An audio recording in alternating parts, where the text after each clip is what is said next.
Mais on l'a vu, Patrick l'a rappelé, ça foisonne du côté des mouvements de gauche, de gouvernement. Mais pour l'instant, ça semble partir en ordre dispersé.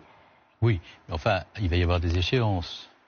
Donc je pense que chacun se rendra compte au moment où les échéances approcheront, et elles approchent, que la question n'est pas de savoir derrière qui on va se rassembler.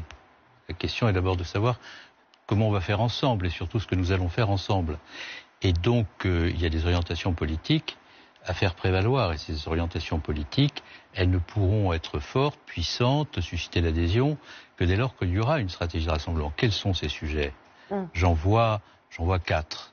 Le premier sujet, c'est celui de l'efficacité économique et de la justice sociale dans un pays qui a le sentiment, parfois et souvent à juste titre, des inégalités qui se creusent, qui est confronté à des problèmes de pouvoir d'achat, qui a le sentiment sur la question des retraites que des choix injustes ont été faits, qui a le sentiment à juste titre que les services publics s'affaissent, alors même que nous avons une dépense consacrée aux services publics et à la dépense publique rapportée au PIB très importante en Europe.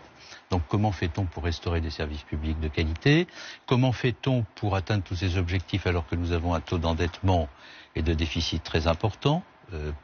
Comment fait-on pour répartir quand la situation des finances publiques est aussi dégradée?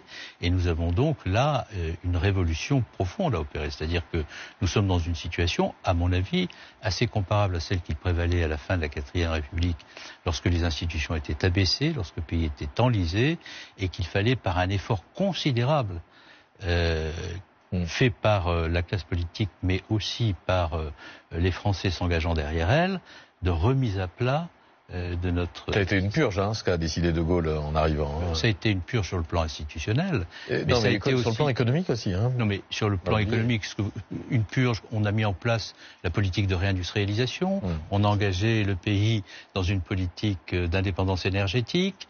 C'est dans la foulée du général De Gaulle sous Georges Pompidou que les grands plans industriels ont été mis en place. Je vous rappelle que c'était le moment où l'État s'était armé pour faire en sorte que le pays puisse faire face aux grands enjeux de son destin, la DATAR, le commissariat au plan, c'est-à-dire un État structuré, volontaire, à la tête duquel on trouvait des femmes et des hommes qui avaient un sens absolu de l'intérêt national et de l'intérêt général.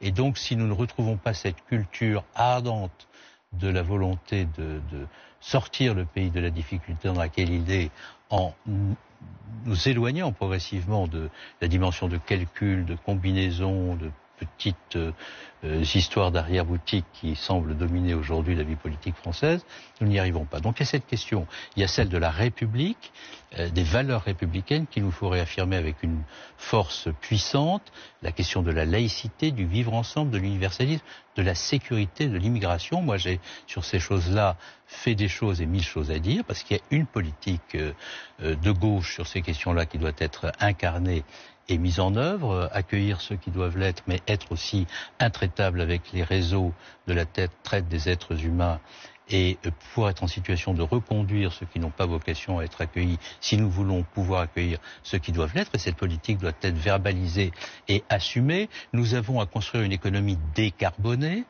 c'est-à-dire une économie dans laquelle la préoccupation climatique est prise en compte sans décroissance, et nous avons enfin affirmé la fidélité à nos alliances, la fidélité à l'Union européenne, même si nous devons sur certains sujets en changer le cours, et cela implique que par rapport aux démocraties, dont parfois certaines dictatures envahissent le territoire pour leur imposer un ordre qui n'est pas celui de la liberté, nous soyons capables d'avoir des positions claires.